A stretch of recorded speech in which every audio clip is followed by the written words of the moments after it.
Hi friends, welcome to the Chennai கூட்டாஞ்சோறு. இன்றைக்கி நம்ம சேனலில் என்ன ரெசிபி பார்க்க போகிறோன்னா, ஒரு சூப்பரான வில்லேஜ் சைடு கிடைக்கக்கூடிய கள்ளி அவரையை பற்றி தாங்க நம்ம பார்க்க போகிறோம். இந்த காய் பார்த்திங்கன்னா நம்மளோட கள்ளி செடி மாதிரியே இருக்கும். அதனால் இதுக்கு அந்த பேர் வந்ததோ என்னவோ. இதுக்கு பேர் பார்த்திங்கன்னா கள்ளி அவரைன்னு சொல்லுவாங்க.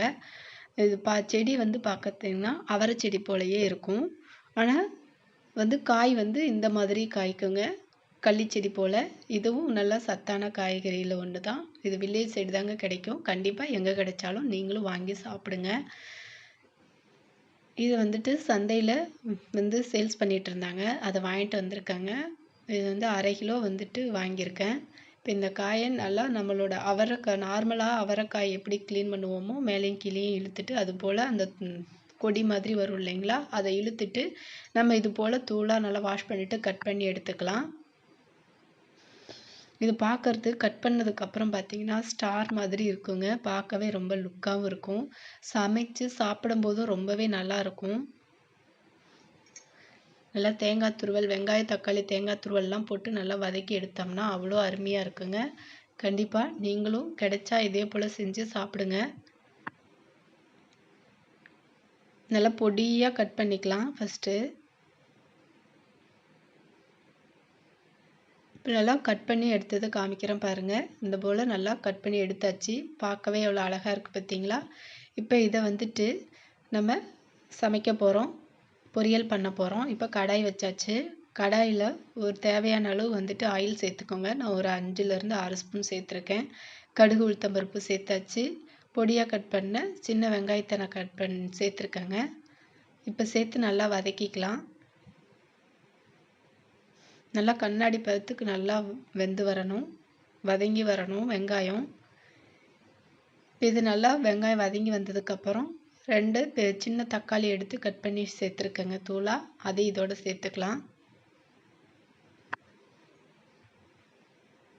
இப்போ வெங்காயம் தக்காளி எல்லாம் நல்லா மயஞ்சு வரட்டுங்க,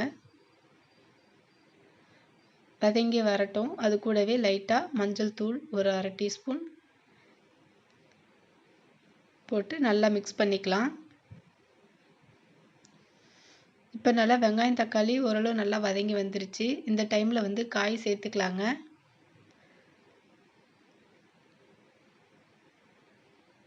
காய் எல்லாத்தையும் சேர்த்தாச்சு. இப்போ நல்லா மிக்ஸ் பண்ணிக்கலாம்.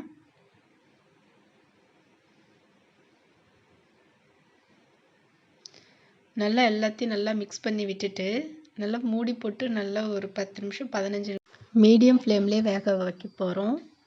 ரொம்ப ஹை ஸ்பீடில் ஃப்ளேமில் வச்சிட்டிங்கன்னா உங்களுக்கு காய் டக்குன்னு எந்த காயாக இருந்தாலும் சரிங்க, டக்குன்னு தீய தான் பார்க்கும். அதனால் மீடியம் ஃப்ளேம்லேயே வச்சு பொரியல்லாம் செய்யும் போது செய்யுங்க. இப்போ இந்த காய்க்கு பொரியலுக்கு தேவையான உப்பு சேர்த்துக்கலாம். உப்பு சேர்த்து நல்லா மிக்ஸ் பண்ணி விட்டுட்டு இது ஒரு 10 நிமிஷம் நல்லா மூடி போட்டுட்டு அப்பப்போ கிளறி விட்டு நம்ம காய் வேக வைக்க போகிறோம்.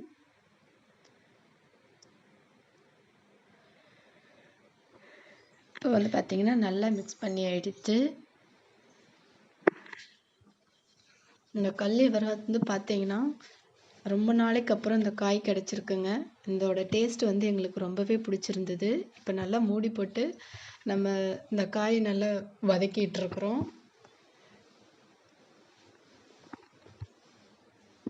இப்போ ஓரளவு நல்லா வதங்கி வந்துருச்சு. இந்த டைமில் நம்ம தேவையான அளவு காரத்துக்கு தேவையான அளவு உப்பு சேர்த்துக்கலாம்.